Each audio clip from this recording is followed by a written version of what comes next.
힘을 내서 우리 뒷부분 아직도 좀 서론이긴 한데 제가 오늘은 좀 마지막 시간이고 계시록 말씀이어서 앞으로 1시간 정도? 앞으로 1시간 정도 안에는 마치도록 하겠습니다. 지금 노력하겠습니다. 요한계시록을 이해하실 때 또 중요한 게 하나가 뭐냐면 요한계시록이 일단은 1세기 초대교회를 향한 서신서라는 걸 이해하셔야 돼요.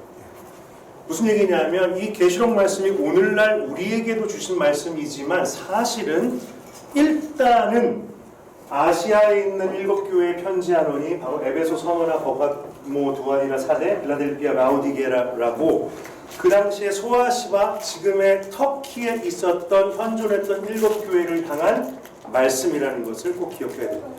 이것이 우리가 이것을 이해하지 못한 채 막바로 그냥 내 얘기로 가져올 때 뭔가 오류가 일어나요. 바울 서신과 같이 일단 이 교회 계시록도 편지 형태로 쓰여졌고요. 1차적으로 초대교회 성도들을 향한 말씀임을 잊지 말아야 할 것. 이것이 요한계시록의 해석에 되게 중요한 원리입니다. 무슨 이야기냐면 우리는 일단 이 말씀을 읽잖아요. 이걸 내 얘기로 읽으시면 안 되고요. 이게 빌라델피아 교회, 서머나 교회, 그 당시에 초대교회 성도들을 향한 메시지라는 것을 먼저 그 컨텍스트에서 이해를 하셔야 돼요. 그 다음에 내 얘기로 가져와야 돼요. 이렇게 돼도 요한계시록을 읽고 이해하는 많은 오류들이 해결되는 부분들이 있습니다. 그러니까 그것을 위해서 우리가 이제 아까 얘기했던 건 있죠. 1세기 교회 공동체가 직면한 문제들 이해해야 되고요. 극심한 로마 제국의 박해, AD 60년대 이후로 계시록 기록 당시는 한 AD 90년대로 추정합니다. 그러니까 언제냐면 예수님 AD 30년 정도에 승천하셨고 그 다음에 교회가 생기고 교회가 열심히 으쌰으쌰해서 오는데 한 60년경부터 엄청난 핍박이 시작되고 90년 정도면 완전히 무르익은 때 핍박이 정말 이제 그 로마의 원형 경기장의 사자박으로 그리고 막 화형을 받는 그런 게 일이 일어나는 때에 기록된 것입니다.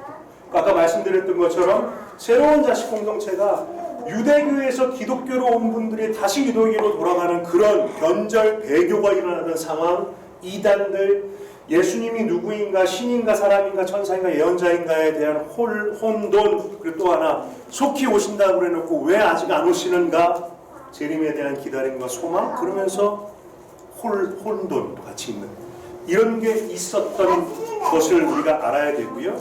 일단 이런 사람들에게 주시는 메시지라는 것을 이해한 후에 우리 이야기로 가지고 와야 됩니다. 이게 이제 요한계시록의 특징 중에 또 하나가 뭐냐면 1장에서 다 나와요. 올지어다 그가 구름을 타고 오시리라. 그가 오시리라. 나는 알파와 오메가라, 이제도 있고 전에도 있었고 장차 올자요 전능한 자라. 여러분 요한계시록을 읽으실 때 1장부터 22장까지 가장 많이 발견하시는 글귀가 아마 문장이 이것 것입니다. 내가 곧 간다. 내가 속히 가리라. 여러분 이게 요한계시록에 있어서 정말 중요한 포인트입니다. 예수님의 재림에 대한 소망과 확신을 주는 말씀이에요. 때가 가깝다. 올지어다 그 구름을 타고 오시리라. 난 알파와 오메가라. 시작이고 끝이다. 여러분 이게 이제 왜 중요하냐면요. 1세기의 그리스도인들이 초대교회와 성도들이 왜 그렇게 변절했을까요? 왜 그렇게 배교했을까요? 왜 그렇게 믿음을 저버렸을까요? 아마도 예수님이 곧 오신다고 그러고 승천하셨잖아요. 10년이 지나고 20년이 지나고 30년이 지나고 50년이 지나고 예수님 다시 안 오세요. 근데 나를 핍박하는 로마 제국의 칼날은 더 심해지고 무서워져요. 그러는 가운데 많은 이들이 이렇게 생각하는 거죠. 포기하는 것이죠. 아니었구나. 오지 않으신다. 내가 믿었다는 예수는 사실 사람이었구나. 그때 그냥 죽어서 없어지는 것이었구나. 라고 하면서 그들의 믿음을 저버리고 회귀합니다. 유대교로 돌아가든지 아니면 로마 제국에 엎드립니다. 이런 상황 속에서 예수님이 편지를 보내신 거예요. 내가 곧 간다. 여러분 혹시 보신지 모르겠는데 이렇게 생각해 볼 수도 있을 거예요. 혹시 전지현, 이정재 주연의 영화 암살을 보셨나요? 혹시 아시나요? 나밖에 안 봤나? 이거 대답 안 되는데. 이제 무슨 얘기냐면 그 일제시대 얘기입니다. 이정재가 원래 처음에는 독립투사였어요. 중간에 변절해서 밀정이 되고 친일파가 됩니다. 그래서 그 독립운동하는 사람 정보를 팔아넘기고 배신하는 자가 됩니다. 그래서 나중에 독립투사했던 전지현이 나중에 해방된 후에 나중에 이정재가 그렇게 친일 행세를 했는데도 떵떵거리면서 살아있는 이정재를 따라가서 전지현이 이제 마지막 미션을 하기 위해서 그 민족의 반역자 누구누구를 처단한다. 그래서 왜 그랬어? 그러거든요. 이정재가 뭐라 그러냐면 몰랐잖아. 독립될지 몰랐잖아. 그 얘기예요. 근데 이게 비슷해요. 예. 이게 사람들이 예수님이 오신다는 이야기만 그것만 확실히 알고 있었어도 아마 그 소망의 끈을 놓지 않았을 텐데 예, 그런 상황에서 제가 영화 하나만 더 얘기해 드릴게요. 이 영화는 혹시 보셨나요? 톰 행크스 주연의 캐스터웨이. 예. 이 무슨 영화냐면 톰 행크스가 원래 이제 페덱스 직원이었습니다. 물건 배달하는. 근데 이제 사랑하는 여인도 있었어요. 그래갖고 사랑하는 여인과 이제 결혼을 하기로 이제 딱 막 작정을 하고 마지막 이제 결혼하기 전에 비행을 하는데 그 비행이 마지막 비행이 돼버렸어요. 예. 어디 바다에서 추락했어요. 그래서 톰 행크스가 혼자 살아남습니다. 그래서 무인도로 가서 수년 동안 혼자 막 열심히 막 살아남은 다음에 소망을 가지고 탈출을 합니다. 예, 무인도에서 극적으로. 그래서 미국으로 집으로 돌아와요. 어떻게 되죠? 그 여인이 결혼했어요. 다른 남자랑. 왜 그러냐면 수없이 백방으로 바다를 뒤지고 찾아다니고 수소문 했지만 죽은 걸로 판명이 났어요. 그래서 포기하고 결혼했어요. 톰 행크스가 돌아왔는데 여자는 정말 사랑했었어요. 그래서 돌아왔다는 소식을 듣고 그냥 기절해버립니다. 오해를 합니다. 저 되게 그때 안타까웠거든요. 저 여자가 편지 한 통만 받았어도, 내가 살아있다는 편지 한 통만 받았어도 아마 기다렸을 거예요. 네, 포기하지 않았을 거예요. 여러분, 이게 비슷하다고 생각해요. 예수님께서 요한계시록의 편지를 주시는 이유가 있어요. 여러 가지가 있죠. 그 중에 하나 제일 큰 게 뭐냐면 조금만 기다려. 내가 곧 간다. 그러니까 포기하지 마. 라는 게 되게 중요한 메시지인 것이죠. 편지 한 통만 받았어요. 자, 이제 9절에 보시면 사도 요한이 자기 얘기를 합니다. 나 요한은 너희의 형제요 예수의 환난과 나라와 참으에 동참하는 자라. 하나님의 말씀과 예수를 증언하였음으로 인해서 반모라고 하는 섬에 있었더니, 이 반모섬은 그 당시 기록을 보시면 이제 여기가 소아시아 지역이고요. 예, 그리고 이 지중해에 있는 한 섬인데요. 여기를 확대하면 이렇습니다. 소아시아에 버가모, 두아디라, 사데, 서머나, 에베소, 빌라델피아, 라오디게아, 이 계시록의 수신전 7교회가 다 여기에 몰려 있어요. 예. 다시 한번 말씀드리면 요한계시록은 일단 이 7교회 실제 하는 교회들을 향해 주시는 말씀입니다. 그러나 2차적으로 모든 성도들에게 주시는 말씀이 됩니다. 예. 한 가지 말씀드리면 요한계시록을 해석하는 좀 어떤 여러 가지 설 중에 이 7개의 교회가 기독교 역사의 세대별로 이렇게 나눠서 어느 교회는 뭐 몇 년까지, 어느 교회는 몇 년까지 이렇게 보시는 설도 있는데, 제가 틀렸다고 얘기하지는 못하지만 근데 정확한 또 해석은 아니라고 보여져요. 예. 이런 것이 이렇게 보셔야 돼요.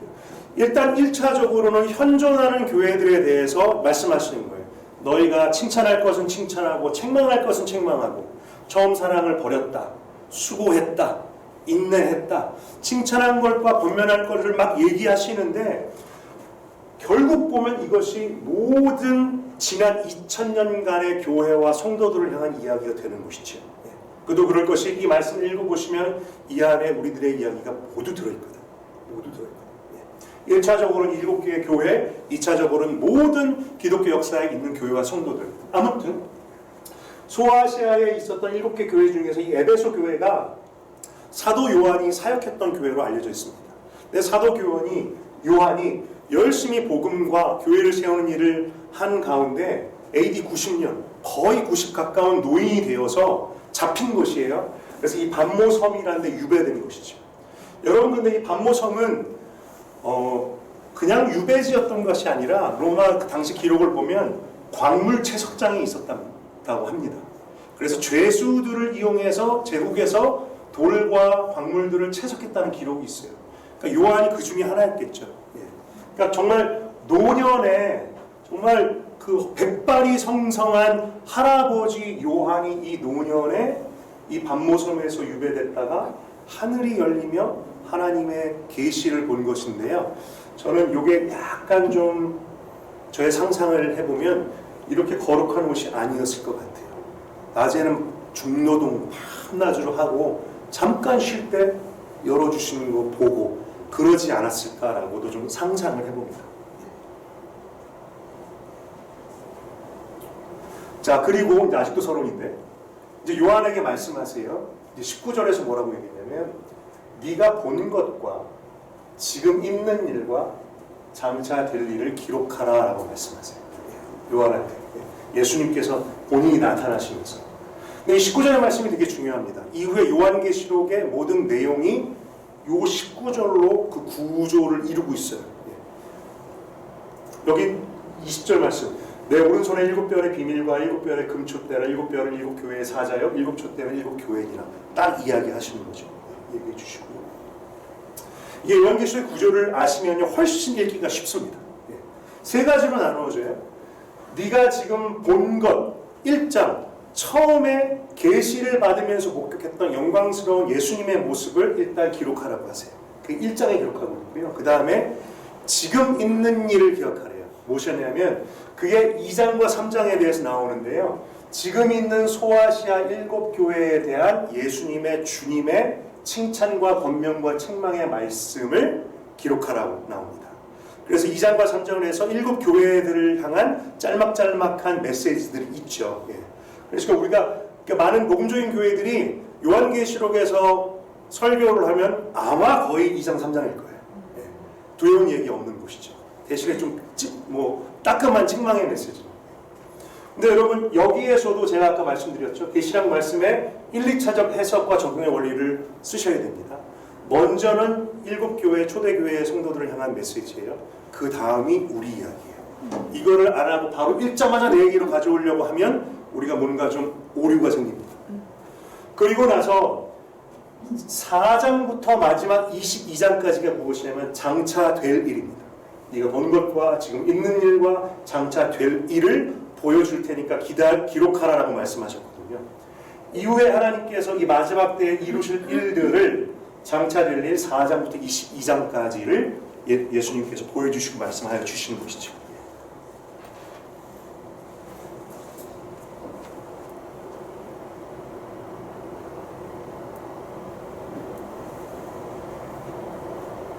여러분 이제 그 4장부터 시작되는 것이 정말 환상입니다. 환상이고 4장부터 22장까지 기록된 모든 환상들이 바로 이단들이 막 속여먹는 밭입니다. 그리고 우리가 두려워하는 이야기가 나오고 환난과 재앙의 이야기가 나오기 때문에 우리가 정말 잘 읽지 않는 부분인데요. 여러분 이 4장에서 22장이요. 여러분 좀 알고 보시면 완전 드라마예요. 영화예요. 영화. 이게 막 플롯이 있고요. 조명 기사가 있고요. 스토리가 쫙 진행됩니다. 쫙 진행됩니다. 저는 오늘 이 스토리를 좀 간략하게 제 이야기로 좀 설명해 드릴게요. 이 스토리가 어떻게 진행되는가. 이제 1장에서 예수님 만났죠. 요한이. 2장, 3장에서 7교회에 대한 편지 받았죠. 이제 4장부터 이제 어떤 일이 환상이 본격적인 환상이 시작하는데요. 이렇게 시작합니다. 일 후에 내가 보니 하늘에 열린 문이 있는데 내가 들은 바 처음에 내게 말하던 나팔 소리 같은 그 음성, 그 음성, 예수님의 음성 혹은 천사의 음성이 이리로 올라오라.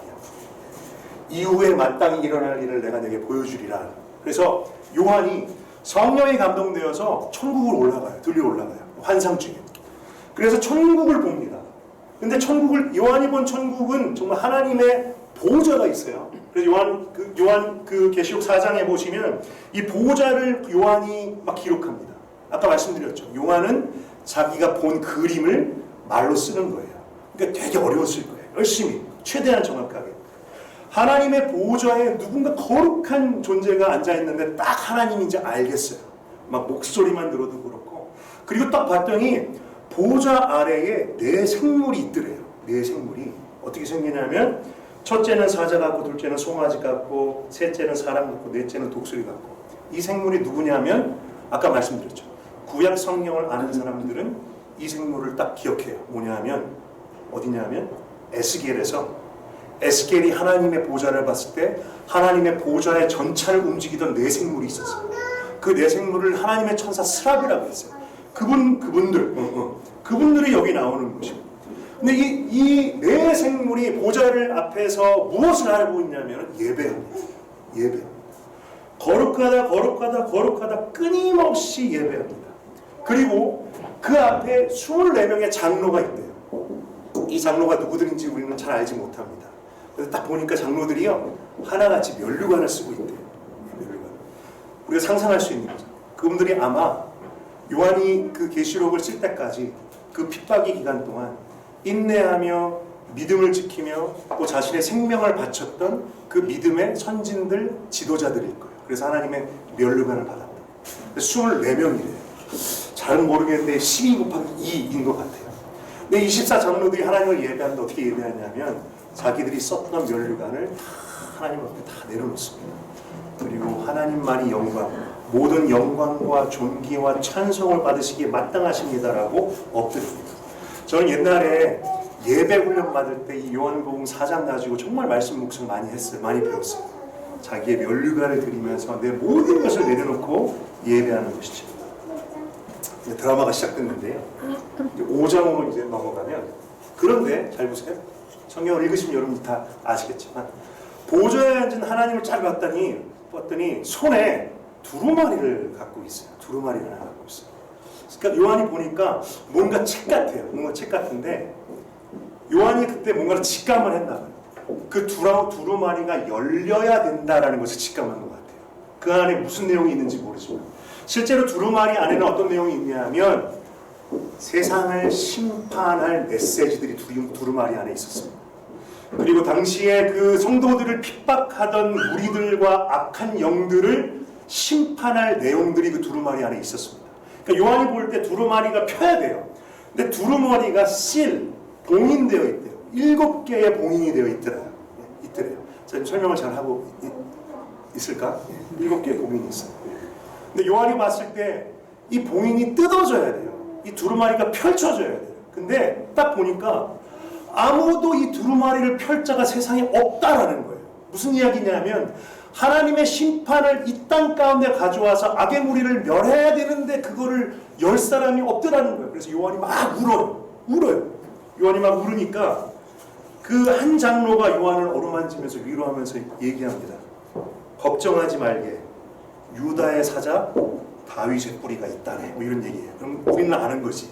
인사이드 리더는 우리가 그렇게 기대하는 누군가가 그랬더니 조명이 갑자기 딴 데를 싹 비추는데 딱 보니까 어린 양 하나가 있어요. 요한이 봤더니 일찍이 죽임을 당한 것 같대요. 비춰요. 일찍이 죽임을 당했다가 살아난 어린 양. 그러면 우리는 딱 알아요. 아는 사람은 다 알아요. 누구죠? 예수님이 등장해요. 그래서 실제로 이 어린 양이 그 보좌에 앉으신 분으로부터 두루마리를 받습니다.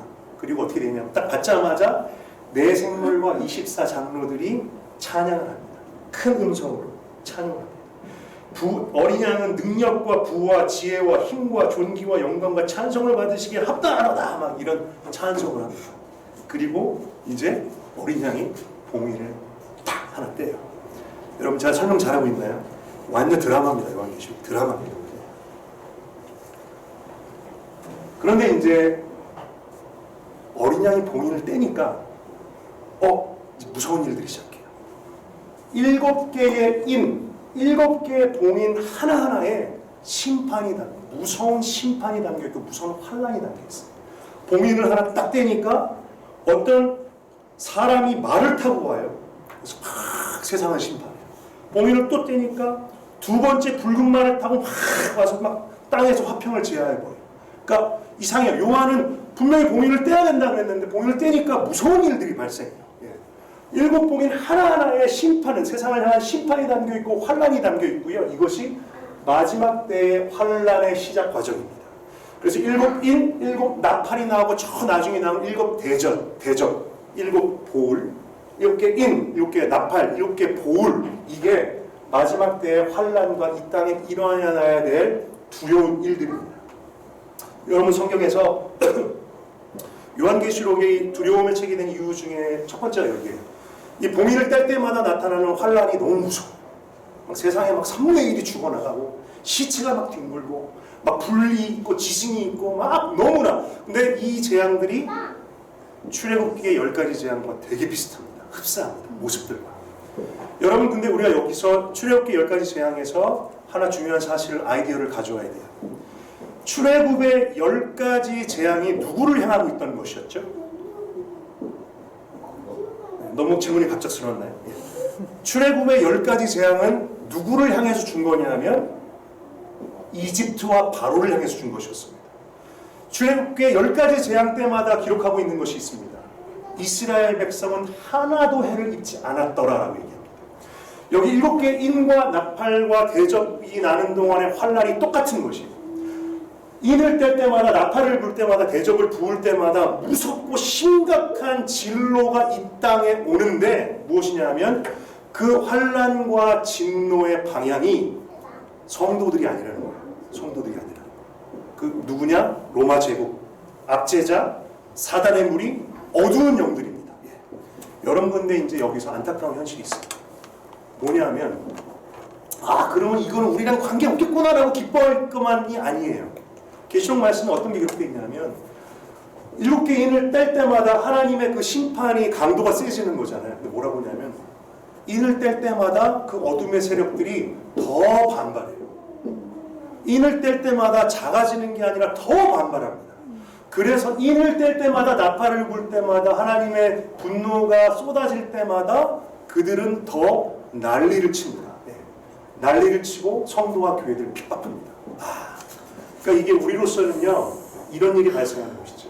하나님이 역사 가운데 마지막 때의 심판과 환란을 이 세상 가운데 부으실 때 그 심판과 환란은 우리를 향한 게 아니지만 근데 우리가 그 환란을 통과해야 해요. 왜냐하면 그럴수록 세상의 핍박, 세상으로 받은 고난, 대적들의 그 공격이 더 심해지기 때문에. 그렇죠. 근데 그게 현실이죠. 그죠? 하나님의 구속의 역사가 클수록 하나님의 손길이 클수록 반발력이 심하고 세상과 어두운 영들은 더 우리를 괴롭히고 그게 사실입니다. 그래서 아까 베드로 전후서에서 말씀하셨던 인내하고 고난을 참으라는 메시지가 여기에도 들어있는 것이죠.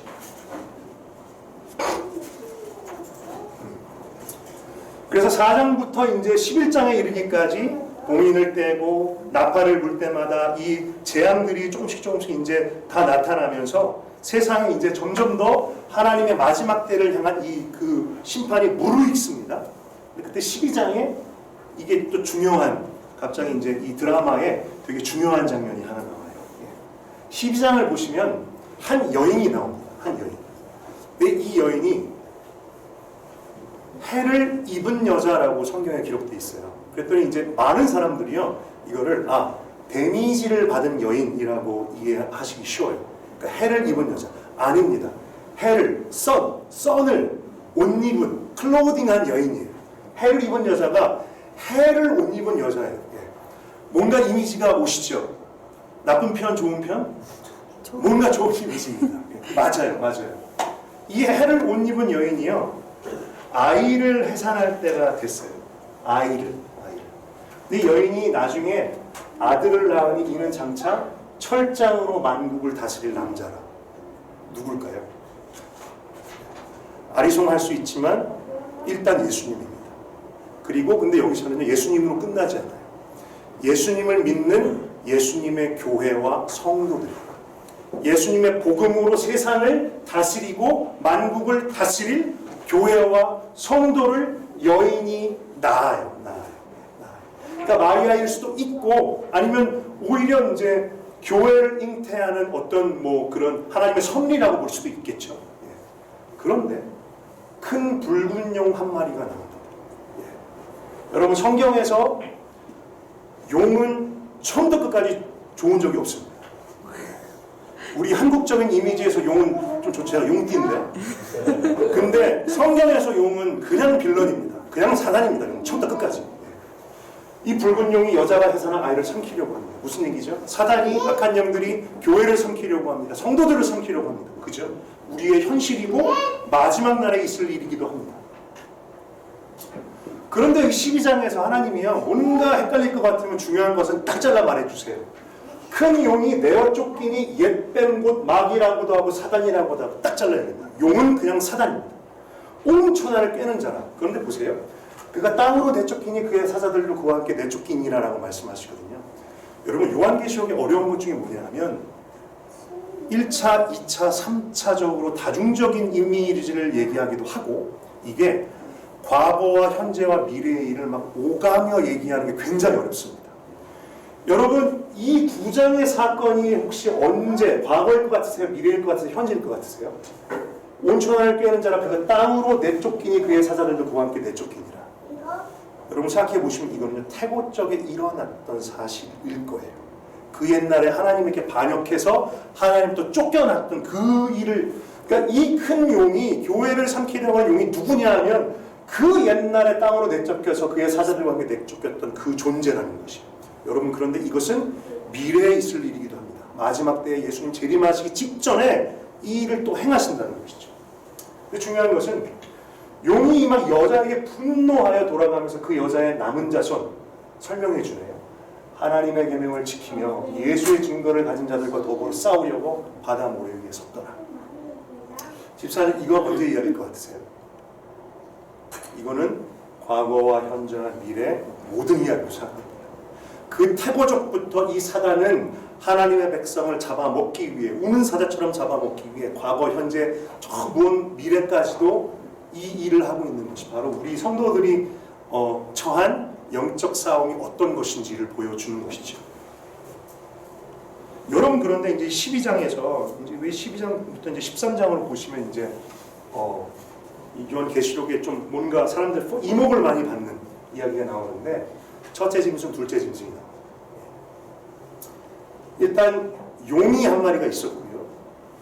그 용으로부터 권세를 받은 한 짐승이 바다에서 올라옵니다. 바다에서 올라와요. 바다에 한 짐승이 나오는데 10개의 뿔, 7머리, 아무튼 그래요. 뿔마다 근데 왕관을 쓰고 머리들에는 신성 모독하는 이름들이 있다는 것이요. 10개의 뿔, 7머리도 다 의미가 있을 것입니다. 제가 그냥 스킵할게요. 근데 왕관을 쓰고 있는데, 세상의 왕관을 쓰고 있는데 세상의 왕관과 머리마다 하나님의 거룩함을 모독하는 이름들이 쓰여 있어요.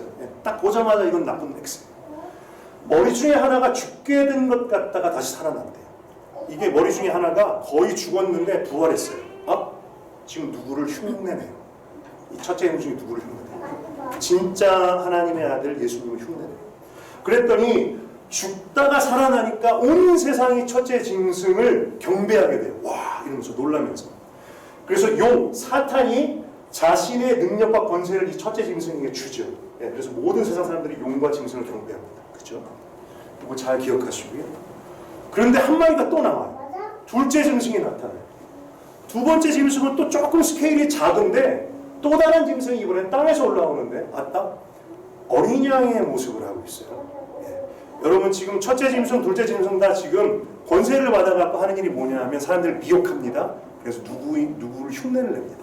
진짜 신, 진짜 구원자를 흉내냅니다. 그리고 용처럼 말을 하고 사람들을 미혹하여서 첫째 짐승을 경배하게 하고요. 큰 이적을 행합니다. 그리고 이제 이 둘째 짐승이 하는 일이 뭐냐면 그 짐승, 첫째 짐승과 용에게 경배하지 않는 자들을 모두 죽입니다. 그리고 그 첫째 짐승과 용에게 경배하는 모든 자들의 이마에 666이라는 표를 새겨 넣습니다. 그래서 666의 표가 없으면 장사도 못하고 아무것도 못하게 만든다는 것이죠. 이제 666이 여기서 나오는 거예요. 666. 여러분, 그런데 여기는 좀 설명을 우리가 설명과 이해가 좀 필요한 것 같습니다. 용과 두 짐승에 대해서 이 부분이 우리 많은 사람들에게 두려움을 주는 부분이기 때문에 일단 반드시 속히 일어날 일의 계시였어요. 먼 미래, 아니 가까운 미래에 반드시 나타날 일인데요. 일단 용은 예수님께서, 하나님께서 말씀해 주셨죠. 용은 말씀해 주셨습니다.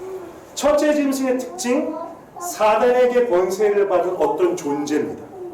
둘째 짐승은 사단과 첫째 짐승을 경배하기 위해서 세움받아요. 그래서 이적을 행하고 미혹하고 성도를 핍박하는 어떤 조금 더 작은 존재입니다. 우리가 이 계시록을 잘 해석하려면 1차적 의미와 2차적 의미를 먼저 알아야 된다고 했잖아요. 그러니까 우리는 일단 1차적 의미를 먼저 알아야 합니다. 용과 첫째 짐승과 둘째 짐승이 누구인가. 일단 답부터 얘기하면 이것입니다. 용은 항상 사단이에요. 붉은 용은, 큰 붉은 용은 사단입니다. 첫째 짐승은 교회와 성도들을 핍박하고 사단에게 권세를 받은 로마 제국을 의미합니다. AD 96년. 둘째 짐승은 로마 제국과 용에게 권세를 위임받은 어떤 작은 존재인데 이적을 행하고 힘이 있고 권세가 있어요. 바로 황제라고 우리가 해석할 수 있는 것이죠. 여러분, 여기서 성경이 주는 힌트를 가지고 우리가 풀어야 됩니다.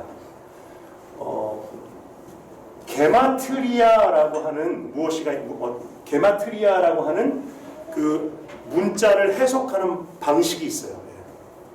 자, 2시간이 되니까 혀가 막 꼬여가지고. 여러분들 아실 거예요. 히브리서의 철자에 부여된 수로 이름을 표현하는 방법을 게마트리아라고 합니다. 여러분, 히브리어는 문자에 숫자가 없어요. 우리는 기역, 니은, 디귿이 있고 영어는 A, B, C가 있고 아라비아 숫자 1, 2, 3을 쓰잖아요.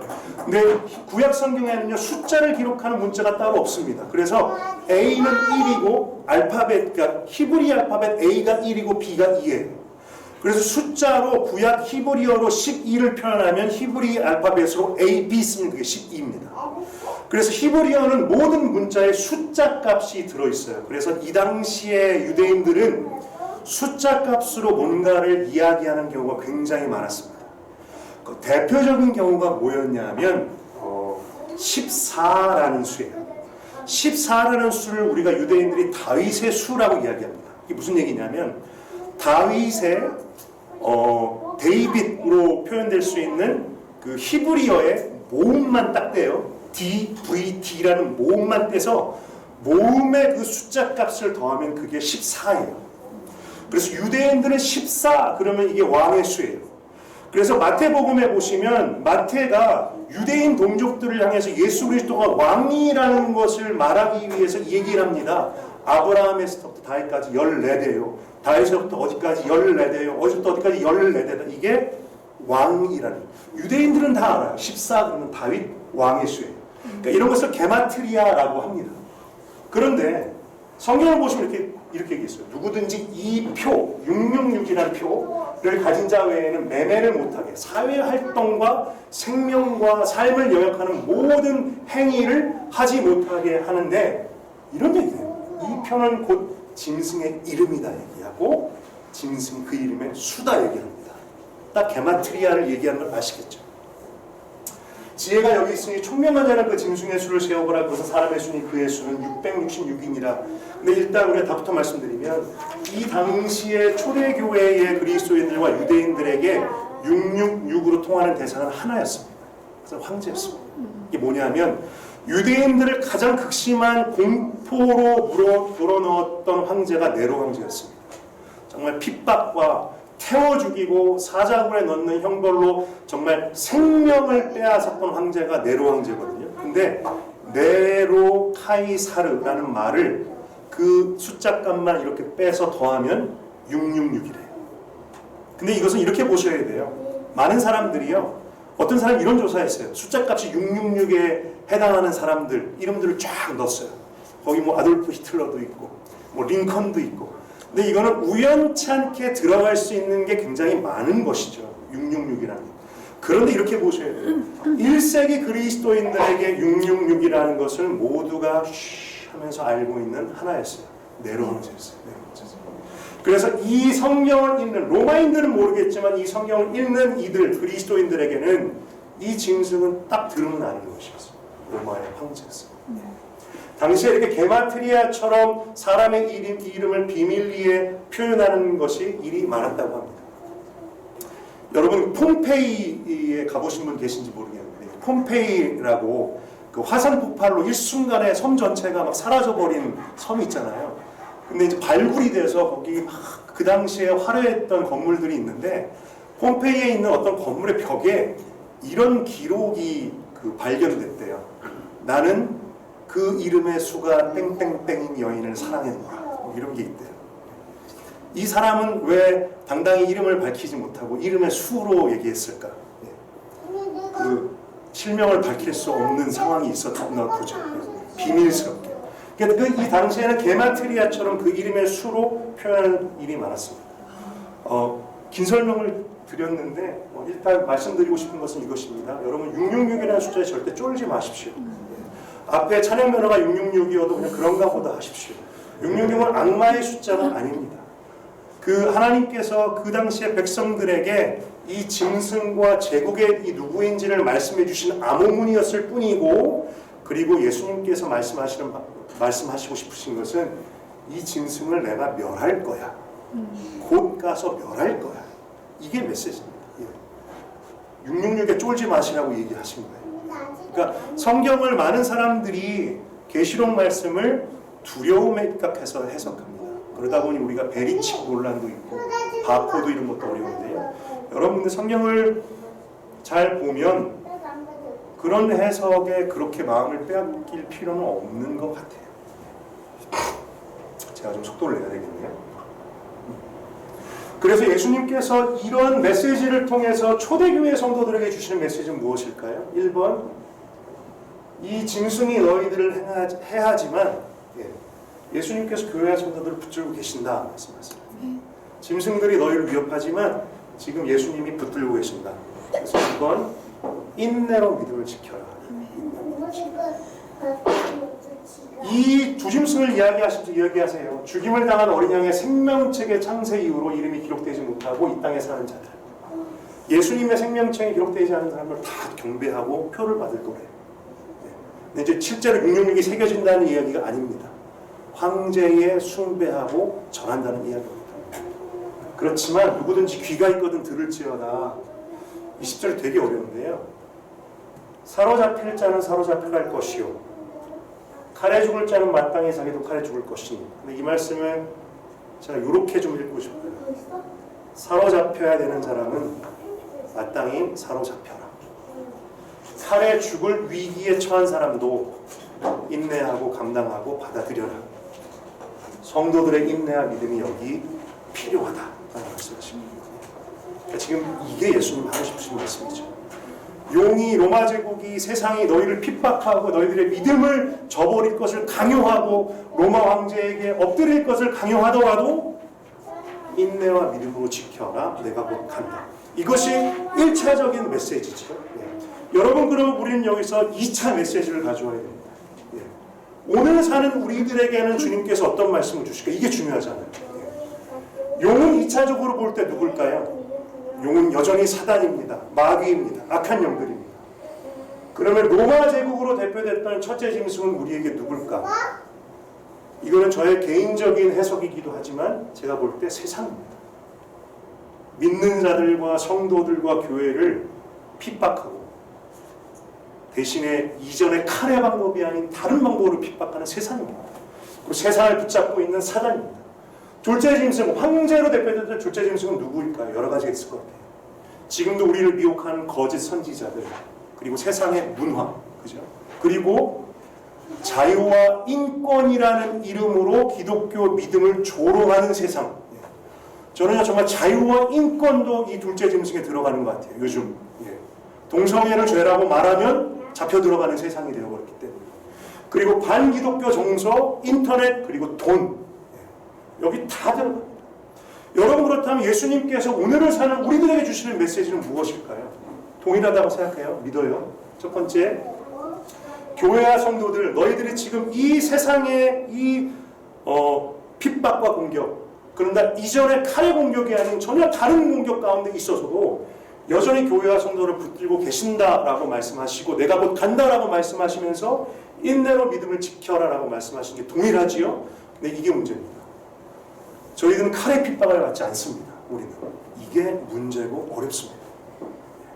물론 칼의 핍박이 두렵죠. 근데 우리가 받는 핍박은요, 교묘합니다. 세상의 거짓 선지자로, 세상의 문화로, 자유와 인권으로 공격하는 것은 우리들을 몰지각한 사람들을 만들어버립니다. 그리고 돈이 주는 편안함으로, 물질이 주는 세상에 삐까번쩍하는 것들로 우리들을 미혹하는 이 둘째 짐승은요, 정말 강력하고 우리들은 정말 어느새 절하고 있는지 몰라요. 어느새 절하고 있는지 몰라요. 여러분, 이 메시지 하나만 가지고 가셔도 성공한다고 저는 생각합니다. 오늘 우리들도 칼에 의한 핍박이 아니지만 엄청난 배교와 변절의 위험 속에 살고 있어요. 그래서 우리도 똑같이 교회와 성도들을 붙잡고 계신 예수님을 바라보아야 되고요. 그리고 인내로 믿음을 지켜야 됩니다. 그래서 우리들도 사로잡힐 자는 사로잡아야 돼요. 그리고 마땅히 칼에 죽을 자도 마땅히 죽어라. 인내한 믿음이 여기 필요하다는 것이죠. 우리 학생들도 청년들도 아실 겁니다. 우리가 어떤 세상을 살고 있는 건지. 또 우리 정말 자녀들은 우리보다 더 심한 세대, 핍박이 무르익는 세대를 살아갈 것인데 우리가 어떻게 살아가야 돼요? 이 계시록의 이 메시지는 우리에게도 정말 뜨끔하게 동일한 메시지죠. 여러분, 그런데요, 21세기를 사는 우리들에게 우리들은 칼의 핍박이 없습니다. 그죠? 근데 지금 이 순간에도 지구 반대쪽에 다른 곳에 있는 어느 누군가는 칼의 핍박의 삶을 살고 있는 이들이 오늘날에도 있지요. 그죠? 중동에 있는 그 정말 무슬림 컨트리에 있는 정말 어떤 교우들, 그리고 북한에 있는 지하교회 성도들.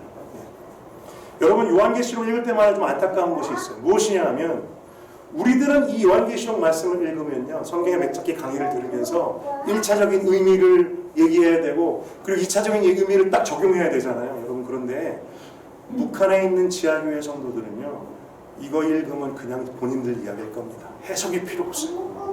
해석이 필요 없어요. 왜냐하면 자기들이 바로 로마의 압제와 똑같은 때를 살고 있고 본인들이 그때와 똑같은 핍박 속을 살고 있기 때문인 것이죠. 예. 여러분, 지금 북한에도 우리가 도무지 숫자와 규모를 측량할 수 없는 교인들이 있다라고 합니다. 우리가 도무지 정말 있을까 싶었지만 탈북하는 사람들을 통해서 그런 이야기들을 듣습니다. 아직도 교회가 있고 믿는 자들이 있다. 여러분, 제가 영상 하나 좀 나누고 싶은데,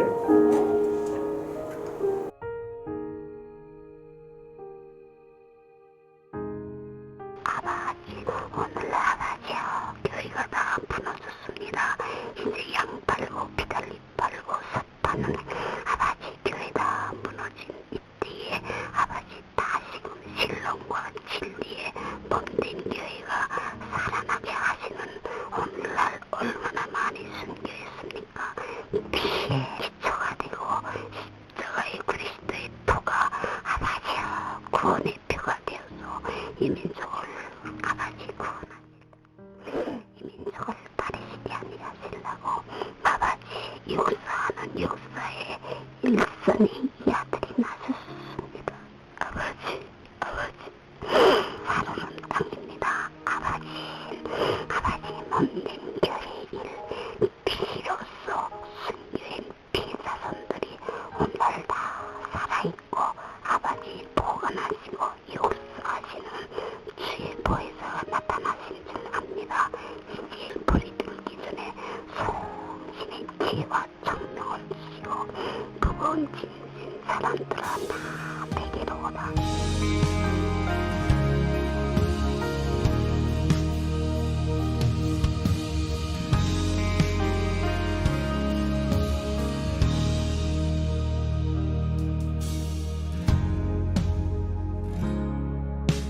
영상에 나오는 기도가 되게 좀 시간이 좀 된 기도긴 한데, 어떤 할머니께서 정말 이불을 뒤집어 쓰시고 흐느끼면서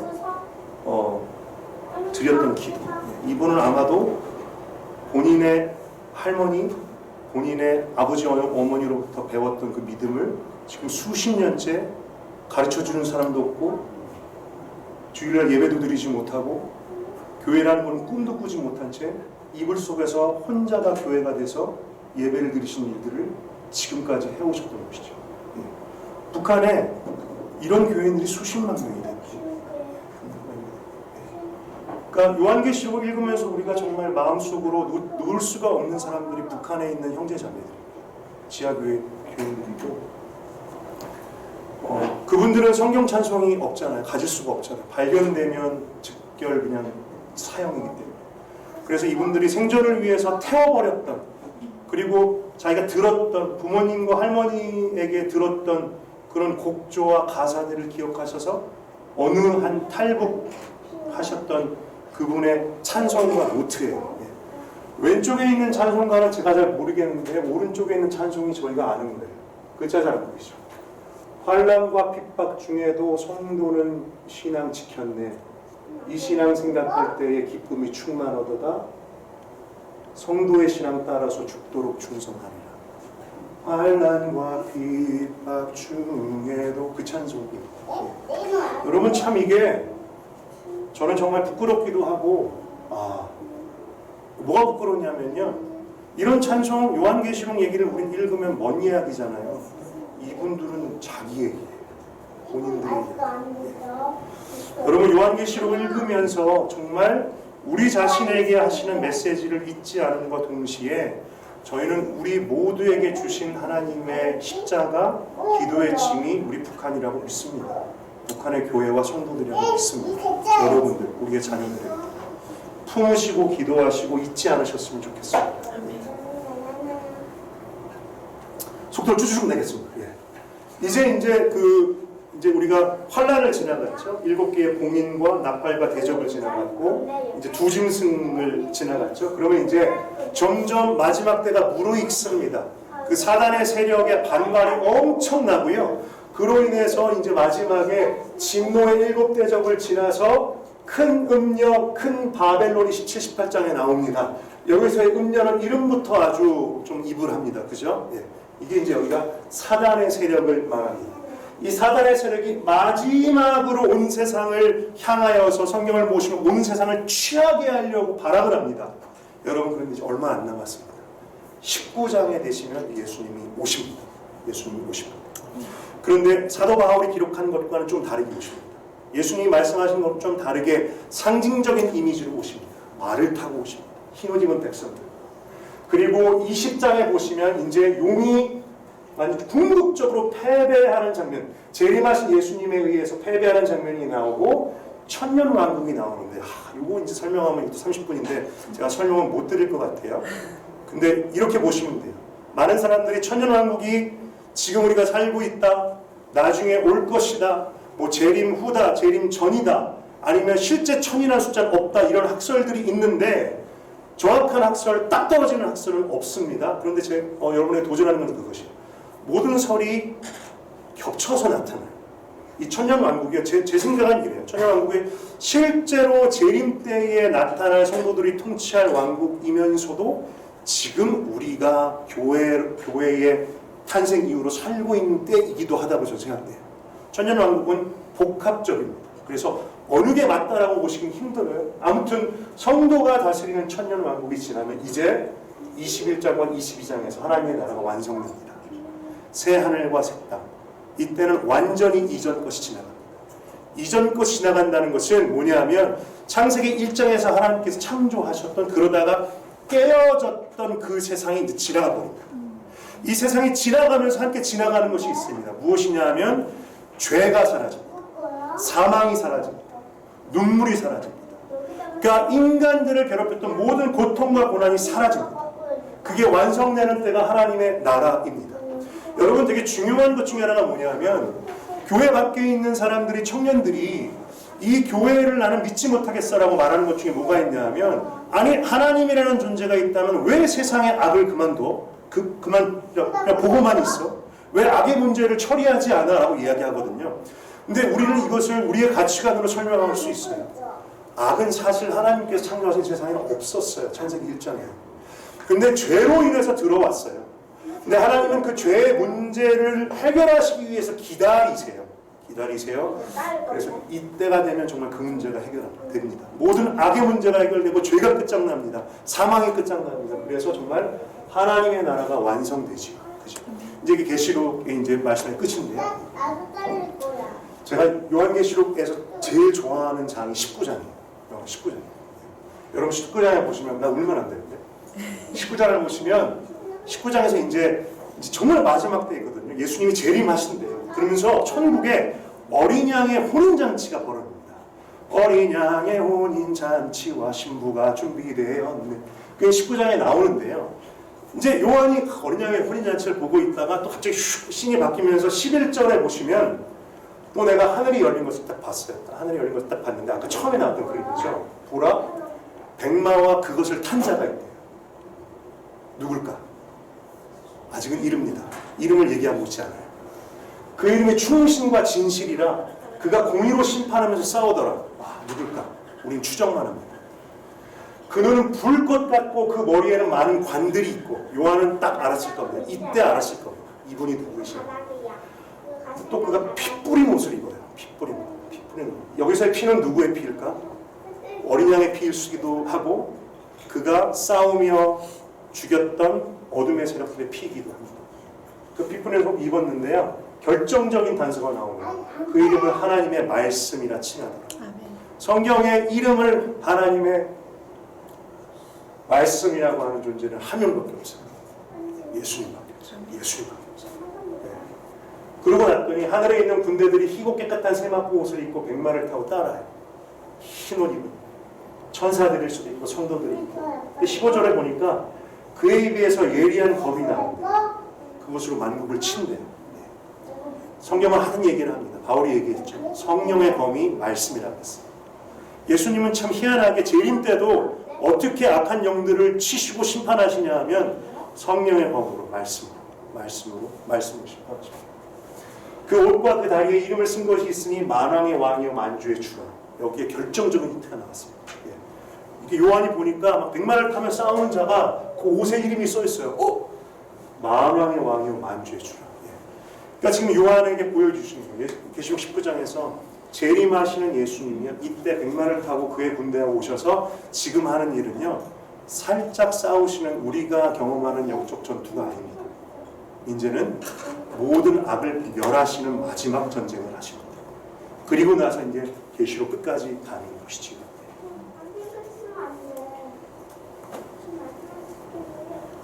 시간이 너무 많이 갔는데요.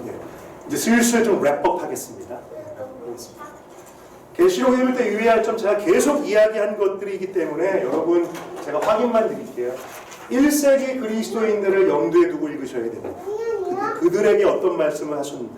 그렇게 차근차근히 나에게 가져오시고요. 묵시의 특징을 이해하셔야 됩니다. 묵시의 특징 말씀드렸죠. 암호문 그리고 들을 귀가 있어야 되고요. 하나님께서 우리끼리만 알기를 원하시면서 대신에 우리들에게는 보여주기를 원하시는 묵시인데요. 한 가지만 묵시의 특징을 더 말씀해드리면 다니엘서에도 묵시가 나와요. 뭐 느부갓네살의 숙궁, 내짐승의 환상, 옛적부터 계신 자, 수장, 수점소, 낙가왕, 북방왕 싸움 다 지나갈 거니까 이 묵시의 특징이 있습니다. 뭐라고 나왔냐면 다니엘이 내가 듣고도 깨닫지 못한지라 그래요. 여러분 다니엘이 듣고도 깨닫지 못했대요. 그 지혜와 총명의 신이 함께했던 다니엘도 묵시는 듣고 못 깨닫는 거예요. 원래 그런 것이에요. 그래서 물어봅니다. 내 주야 이 모든 일의 결국이 어떠하겠나이까 하니 천사가 얘기해 줍니다. 다니엘아 지금 네가 알 수 없다. 이 일이 이루어질 때까지 간수하고 잘 간수해둬라.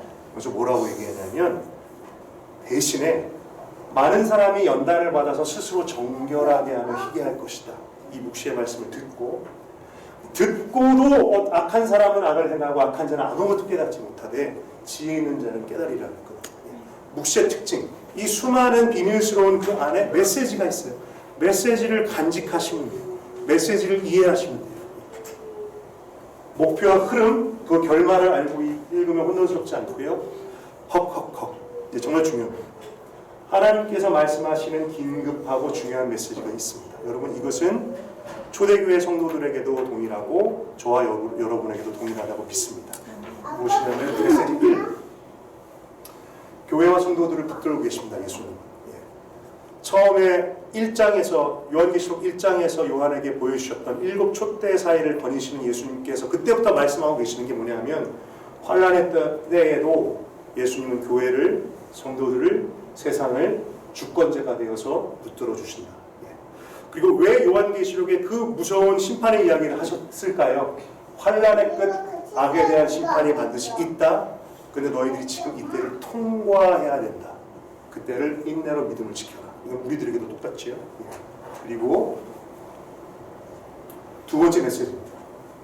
반드시 속히 내가 다시 온다. 반드시 속히 내가 다시 온다. 거듭거듭 반복되어 예수님의 재림에 대한 확인이 긴급한 어조로 말씀하십니다.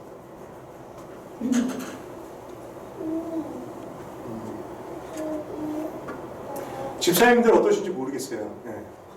제가 성경을 읽으면서 제 안에 일어나는 변화, 제가 처음에 좀 말씀드렸는데요. 좀 이전보다 성경이 읽기에 좀 기대감을 가지고 읽으면서, 제가 예전에는 찬양을 오래 했지만 아름답고 놀라운 주 예수라는 찬양을 부르면서도 감이 없었습니다. 그냥 가사니까 하죠. 내가 이렇게 고백하면 주님 받으실 거라고 믿으니까 하지 정말 주님이 아름답다라고 느껴지지 못했었어요. 근데 여러분, 제가 계시록 말씀을 읽으면서 계시록 가운데서 중간중간 발견하는 그 영광의 예수님, 백마를 타고 오셔서 무찌르시는 예수님, 그런데 무찌르시면서도 성도들은 보호하시는 예수님, 그 성도들이 조금이라도 넘어질까봐, 그 믿음 저버릴까봐 간다 거듭거듭 말씀하시는 그 예수님을 보면서 그때부터 제가 정말 부족하지만 예수님이 아름답다라고 좀 느껴지게 됐어요. 그러면서 한때 제가 요한계시록 말씀 읽으면서 아름답다라는, 아름다우신 예수, 아름다우신, 그냥 beautiful one이다, 예수님의 아름다움만 막 찬양한 적도 있었습니다. 정말 예수님의 사모함이 커지더라고요. 여러분들에게도 그 예수님의 사모함이 컸으면 좋겠는데요. 제 안에 일어났던 부끄럽지만 가장 큰 변화 중에 하나는 저는 이거라고 생각해요. 뭐냐면, 저는 평생을 교회 다녔지만, 왜 이래? 평생을 교회 다녔지만 저는 정말 40년이 넘도록 예수님 다시 오십시오라는 말을 정말 하지 못했어요. 정직하게 하지 못했어요. 예수님 좀 안 오셨으면 좋겠어요. 아직 내가 하고 싶은 게 많고 못 이룬 게 많아요. 그리고 부끄럽기도 해서 예수님 안 오셨으면 좋겠는데, 성경을 읽고 이 요한계시록을 읽으니까 예수님 다시 오셔야 될 것 같아요. 북한에 있는 성도들을 생각하니까 예수님 다시 오셔야 될 것 같아요. 빨리 오시지 않으면 그 방법이 없어요. 그리고 또 하나는, 여러분 사실은 지금 이 땅이 어떠세요? 천국같이 느껴지십니까? 혹은 천국으로 만들고 싶으십니까? 그럼 그것은 성경적인 믿음이 아닙니다. 성경은 이 세상은 천국이 아니라고 말합니다. 물론 우리는 고백하죠. 천국 같지 않은 이 땅도 예수님과 소망하면 천국으로 살 수는 있지만, 이 땅은 우리에게 절대 천국이 아니에요. 이 땅은요, 빨리 지나갈수록 좋은 곳이에요. 그리고 우리가 소망하는 예수님은 우리가 빨리 만날수록 좋아요. 너무나 부족한 제가 요한계시록을 읽으면서 정말 조금이지만 예수님 빨리 오셨으면 좋겠다라는 생각을 좀 하게 되더라고요. 이게 저한테는 가장 감사한 고백이라고 믿습니다. 여러분들에게도 동일한 은혜 있을 거라고 기대하고 믿습니다. 말씀 속에서 예수님의 아름다우심을 발견하고, 예수님께서 이 땅을 인내로 통과하면서 우리에게 허락하실 정말 그 마지막 완성의 때가 어떤 때이신지를 보여주시고 소망하게 해주실 거예요. 여러분, 그러면 저와 여러분들도 정말 부족하지만 마라나타, 예수님 어서 오시옵소서 라고 고백할 수 있을 줄로 믿습니다. 여러분, 제가 오늘 좀 아직 많이 있는데 결국 다 한 얘기라 가지고요. 이건 해야 되겠다. 이제 성경의 맥잡기 1년을 마무리하는 슬라이드 요것만 할게요. 계시록의 결론은 성경의 결론입니다. 그죠? 창세기 1장에서 시작했던 문제의 해결이 바로 21장, 22장 거룩한 성과 새 예루살렘이 오면. 근데 하나님께서 21장에서 이 마지막 때에 어떤 말씀을 주시냐 하면, 정말 마지막 때에 일어나는 하나님의 마지막 말씀, 이 말씀하세요. 하나님의 장막이 사람들과 함께 있음에 하나님이 그들과 함께 계시니 그들은 하나님의 백성이 되고 하나님의 친히 그들과 함께 계셔. 여러분, 1년 동안 저희들이 정말 많이 나눴던 말씀입니다. 창세기 이후로 모든 구약의 말씀들과 함께 하나님께서 정작 그 백성들에게 원하시는 것이 무엇이었냐 하면 그들과 우리와 함께 하고 싶습니다. 그래서 하나님은 우리의 하나님이 되시고 우리를 그분의 백성으로 삼으신, 이게 결국은 하나님의 마음이에요. 그래서 그 일을 궁극적으로 계시록에서 이루신다는 거죠. 그러니까 사실은 하나님의 입장에서 세상을 창조하시고 세상을 구속하시고 완성하셔서 끝끝내 이루기를 원하시는 것은 결국은 이거였습니다. 우리를 백성 삼으시고 우리가 하나님이 되셔서 영원히 함께 하시는 게 그게 하나님의 소원인 것이죠. 네. 여러분, 그렇다면 이 성경을 우리가 이렇게 말할 수 있어요. 성경의 주제는 하나님의 나라였습니다. 왜 하나님께서 사람을 창조하셨을까요? 우리도 똑같은 대답을 하고 있어요. 할 수 있어요. 사람을 그분 나라의 백성 삼기를 원하셔서. 여러분, 하나님은요 사람으로 뭘 하고 싶으셨던 게 아니에요. 사람으로 일을 하시려고 하는 것도 아니에요. 사람으로 뭔가 유익을 얻으려고 하시는 게 아니에요. 그분의 백성을 삼으시고 함께하기를 원하셨어요. 왜 하나님께서는 사람과 아브라함을 부르시고 우리들과 언약을 맺으셨을까요? 똑같습니다. 깨어진 그들을 죄로 인해 돌아가버리고 돌아서버리고 죄로 인해 멀어졌던 그들을 다시 하나님 나라의 백성 삼기 위해서 언약을 맺으시고 부르셨습니다. 그리고 왜 예수님은 굳이 이 땅에 오셔서 죽으셔야 했을까? 이것도 여러분 이런 질문 받으시면 이거 대답하기 좀 어려우실 거예요. 수많은 답이 생각나기 때문에. 근데 이것도 우리는 한 가지를 대답할 수 있습니다. 도저히 하나님 나라의 백성이 될 수 없는 사람들을 그분 나라의 백성 삼아주시려고, 그거를 가능하게 하시려고 굳이 오셔서 죽으셨어요. 그렇다면 여러분 이것이 결론이지요. 우리들에게 원하는 가장 중요한 하나님께서 이 교실 안에 있는 우리들에게 원하신 것은 무엇일까요? 지금 내가 여러분에게 질문했을 때 딴 얘기하시면 곤란합니다. 똑같은 거예요. 우리를 하나님 나라의 백성 삼기를 원하세요. 하나님 우리에게 그거를 확신하기를 원하세요. 저와 여러분이 하나님의 백성이라는 것을 확신하기를 원하세요. 그것이 구원의 확신이죠. 그리고 그걸로 끝나지 않죠. 그 하나님의 나라의 백성으로 살아가기를 원하세요. 다른 말로 하면 순종의 삶이죠. 우리가 성경을 읽으면서 이 하나님의 마음을 잃지 못한다면 이건 정말 안타까운 것이라고 생각하고요. 그러나 여러분 분명히 캐치하실 수 있을 거라고 믿습니다. 여러분 정말 수고 많이 하셨고요. 한번 시간이 많이 갔지만 이 마지막 시간에는 하나님께서, 예수님께서 정말 다시 오셔서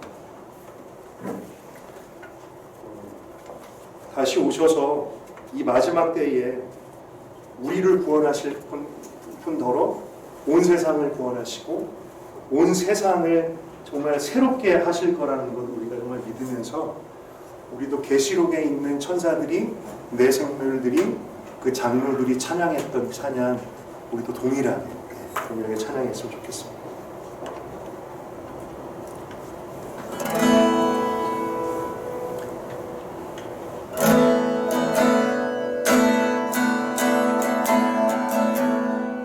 처음에 이제 요한이 그 1장에서 천국의 보좌를 보았다고 했잖아요.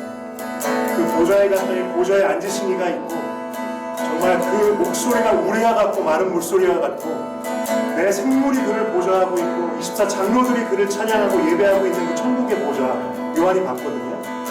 우리도 한번 우리가 그 앞에 있다라고 생각하시면서 우리가 24명은 아니지만 하나님 앞에 우리도 한번 같이 찬양했으면 좋겠습니다. 우리 보좌 앞에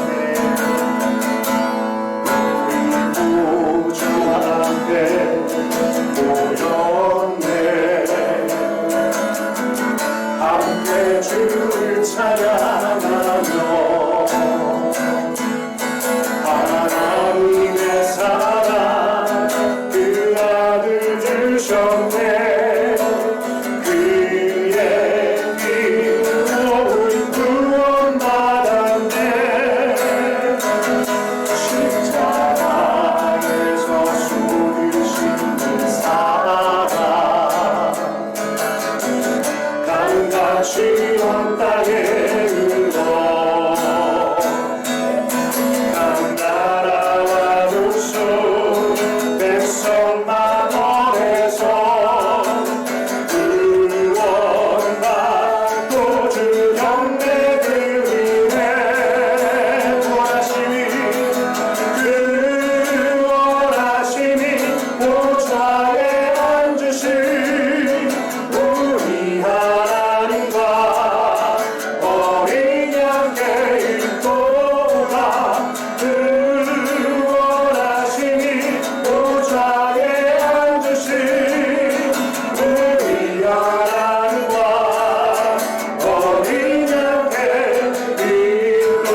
기도합니다. 하나님, 우리가 계시록 말씀을 통하여서 지극히 우리가 적고 지혜가 작고 연약한 우리들이지만 하나님의 말씀을 더 소망함으로 가까이 갈 수 있는 기회 허락하시니 감사합니다. 하나님, 부족한 종이 나누었던 말들 가운데 하나님, 무엇보다 성령, 진리의 성령께서 도우셔서 우리 함께 나눴던 집사님들, 이 계시록 말씀 속에서 주님을 더욱더 사랑하며 그 주님을 발견하며 주님 다시 오시라고 고백하는 은혜를 허락하여 주시옵소서. 하나님, 무엇보다도 1년 동안 또 매달 한 번씩 함께 말씀의 은혜 늦게까지 나누었던 지체들로 인하여 감사합니다. 하나님, 그 소망하는 마음을 따라서 말씀을 따라서 주님을 알아가는 은혜를 더더욱더 우리들에게, 우리 하늘의 지체들에게 부어 주시옵소서. 하나님, 모든 은혜 감사드리옵고 예수님의 이름으로 기도드렸습니다. 아멘. 수고 많으셨습니다. 우리 서로를 위해서 좀 격려해 주시겠습니다. 교회 행사가 많아가지고 많은 분들이 함께하지 못한 것이 안타깝긴 하지만 감사합니다.